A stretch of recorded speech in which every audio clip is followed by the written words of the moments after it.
Bismillahirrahmanirrahim. Assalamualaikum warahmatullahi wabarakatuh.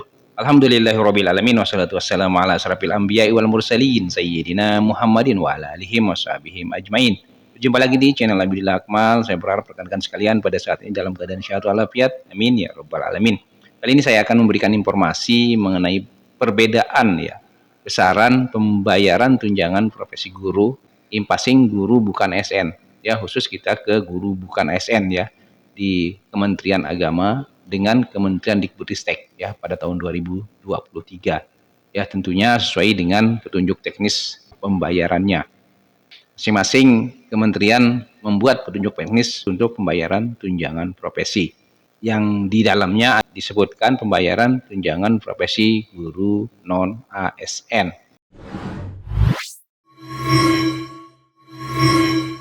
Adanya pertanyaan dari rekan-rekan kita ya di sekolah, ya ada teman-teman yang mengajar di Sanawiyah, kemudian ikut mengajar juga di SMP. Masing-masing mendapatkan tunjangan profesi, ya mereka saling bertanya ya diskusi tentang pembayaran tunjangan profesi mereka.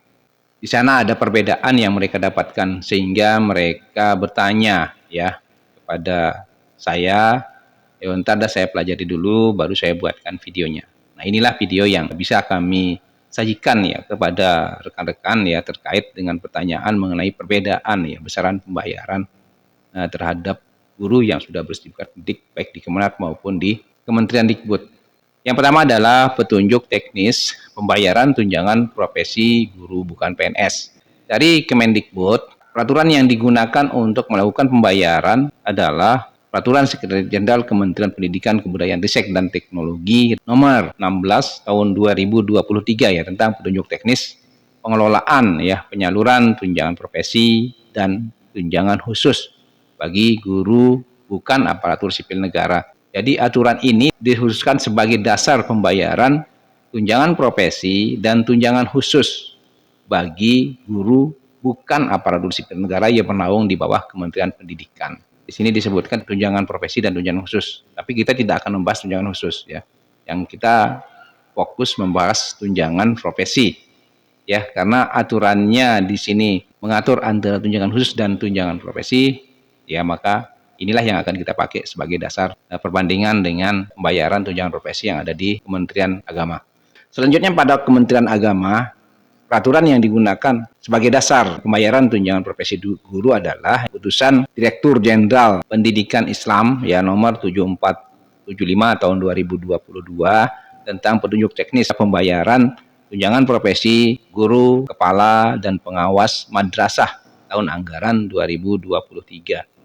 Ya, kalau di sini termasuk ASN dan bukan ASN yang diatur pada satu peraturan ini. Mari kita lihat apa yang membedakan pembayaran antara Kemenak dengan Kemdikbud ya berdasarkan dua petunjuk teknis tersebut ya. Kita mulai dari Kementerian Dikbudristek. Sumber anggaran tunjangan profesi pada Kementerian Dikbudristek adalah tunjangan profesi dan tunjangan khusus bagi guru bukan aparatur sipil negara disalurkan dan dialokasikan oleh Kementerian Pendidikan, Kebudayaan, Riset dan Teknologi. Jadi pembayaran dan pengalokasian itu dilaksanakan langsung ya oleh kementerian, langsung ditransfer ke rekening guru. Jadi tidak perlu ditransfer ke daerah ya untuk guru bukan ASN.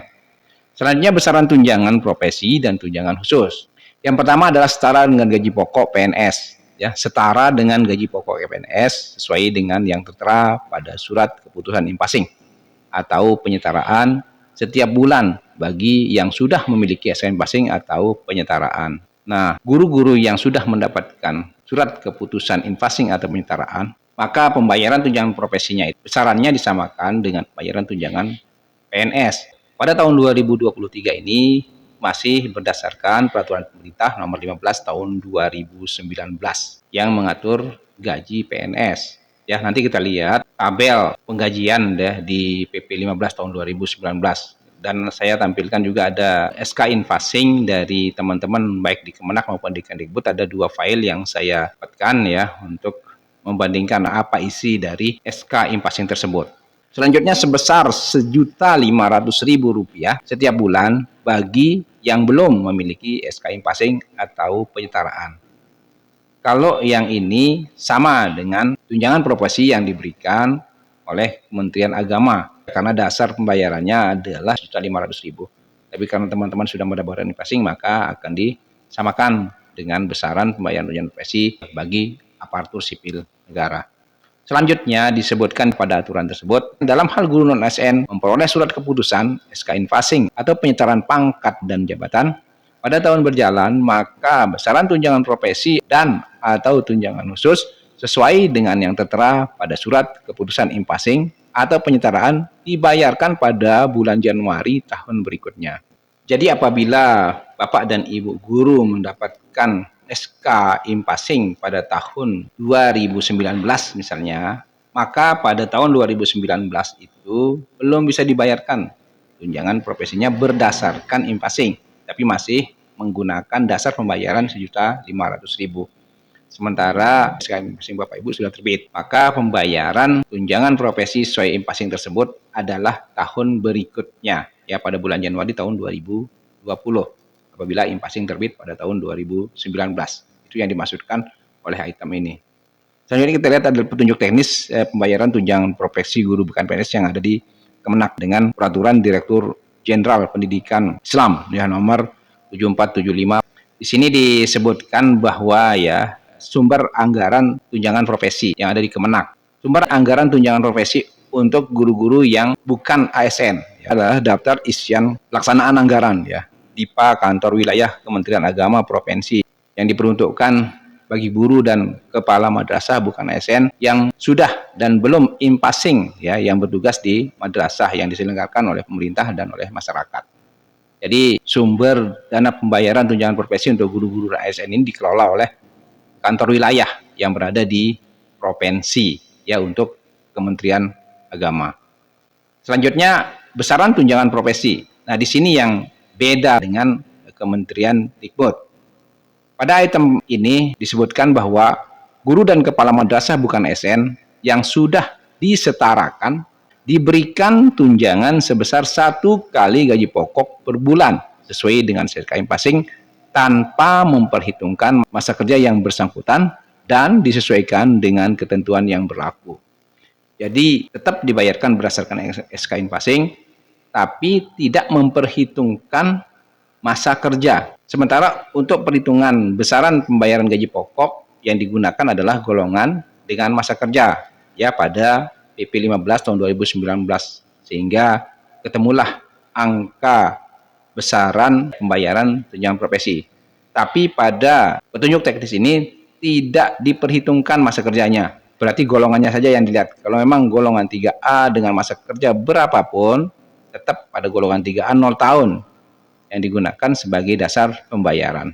Kalau kita telaah dari kalimatnya bahwa tetap akan dibayarkan sesuai dengan Infasing, maka saya menyimpulkan Kemenak akan membayar tunjangan profesi sesuai golongan, tapi tidak memperhitungkan masa kerja. Kalau dia memang golongan 3A, dia akan membayar tunjangan profesi yang teman-teman dapatkan akan dibayar tetap golongan 3A tapi di 0 tahun karena masa kerjanya tidak diperhitungkan. Sementara di Kemdikbud, masa kerja dengan golongan tetap diperhitungkan atau golongannya berapa, kemudian masa kerjanya berapa.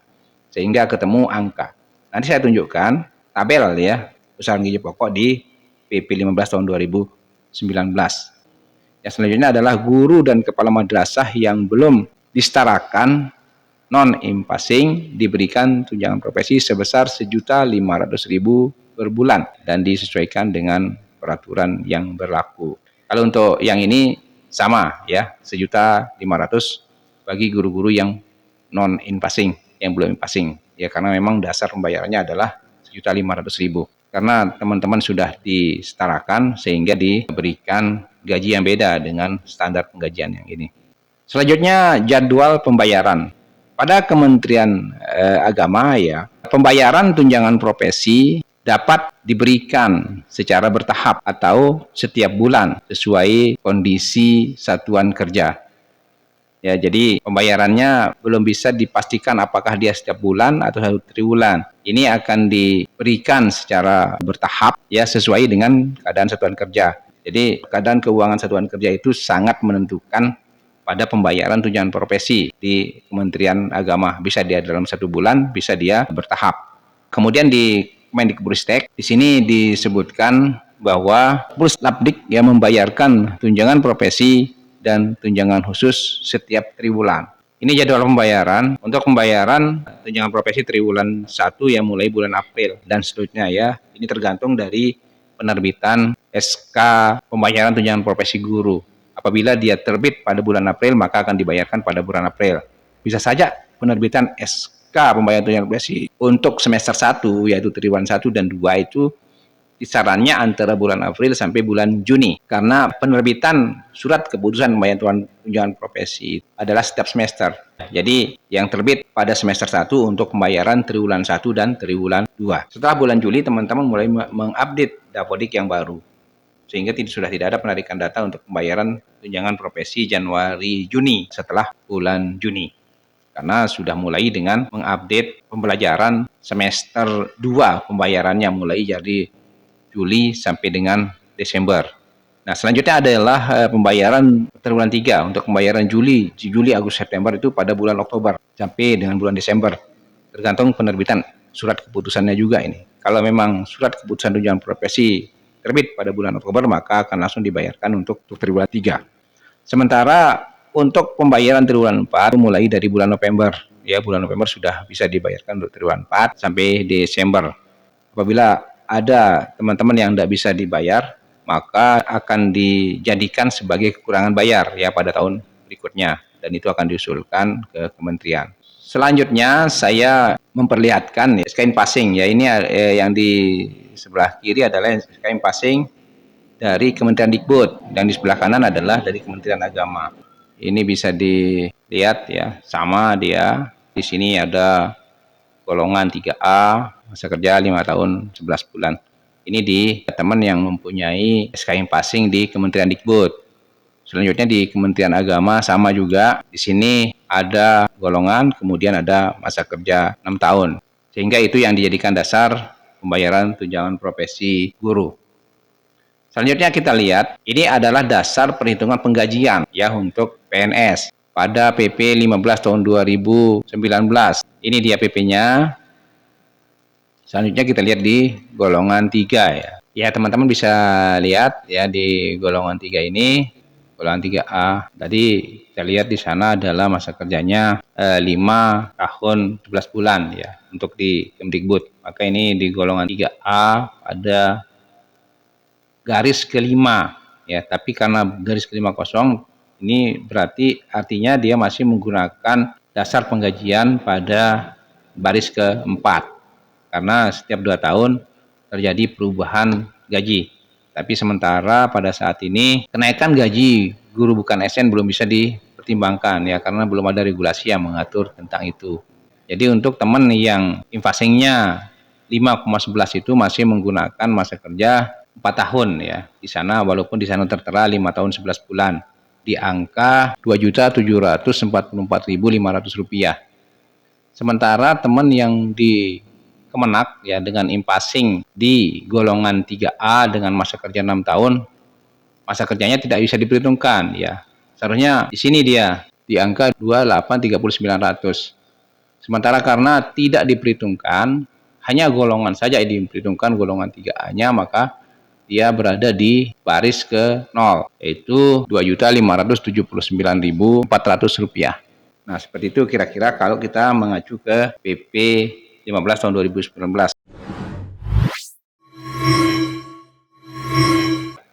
Baiklah teman-teman, seperti itu sedikit penjelasan mengenai perbedaan pembayaran tunjangan profesi bagi guru-guru bukan ASN ya yang berada di Kemdikbud dan di Kementerian Agama. Ya, mudah-mudahan ini bisa memberikan sedikit pengetahuan kepada teman-teman supaya tidak bertanya-tanya lagi bahwa di petunjuk teknis memang sudah disebutkan dia.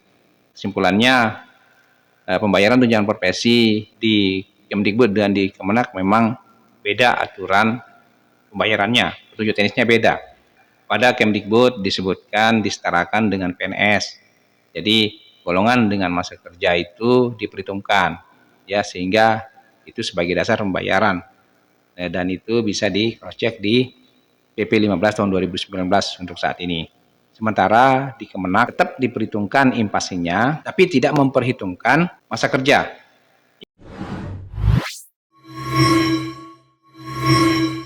Itulah yang bisa kami sampaikan. Terima kasih telah menonton video ini. Mohon maaf bila ada salah kata. Jangan lupa subscribe, like, dan share video ini ke rekan-rekan Bapak dan Ibu. Wabillahi taufiq wal hidayah. Wassalamualaikum warahmatullahi wabarakatuh.